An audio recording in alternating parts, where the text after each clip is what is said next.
প্রিয় দর্শক, আসসালামু আলাইকুম। দর্শক, আপনাদের প্রীতীয় শুভেচ্ছা জানিয়ে শুরু করছি আমাদের আজকের প্রতিবেদন।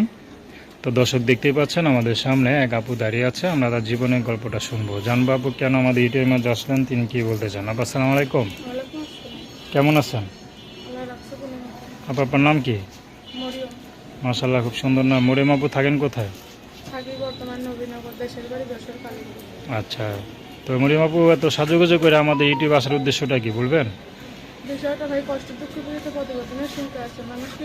এই একটা মন মানুষ একদিকে রাখতে চায় ভাই, দুঃখিত পীড়িত প্রতিবেদনের শুনতে আছে।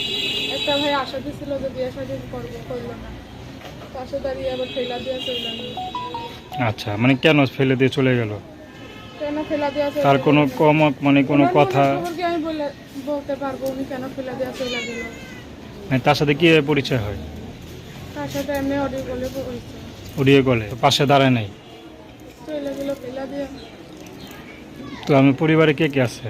পরিবারে নানি আছে, ছোট ভাই আছে। তা আপনি কি করতেছেন?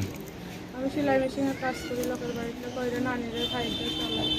এর আগে বললেন ইউটিউবে আসছেন, তো যখন আবারও আসলেন, মানে কি জন্য আসলেন? দুঃখে পড়ে গেছি, পাশে দাঁড়িয়ে ফেলা দিয়ে চলে গেল। মানে দুঃখে পড়ে তো আসছেন, মানে কি দুঃখ, মানে কি বিয়ে শাদী হয় না এই জন্য? হ্যাঁ, বিয়ে শাদী হয় না। আচ্ছা, তো আপনার কোনো ব্যক্তিগত পছন্দ আছে? ব্যক্তিগত পছন্দ নাই। তো এখন মনে করেন যদি কোনো বিবাহিত পুরুষ আপনাদের দায়িত্ব নিতে চায়? যাইব বিবাহিত পুরুষের সাথে যাইব, যদি আমার দায়ের তলায় পাশে দাঁড়ায়। আপনি রাজি আছেন? আচ্ছা, তো দর্শক, আপনারা মরিয়ম আপুর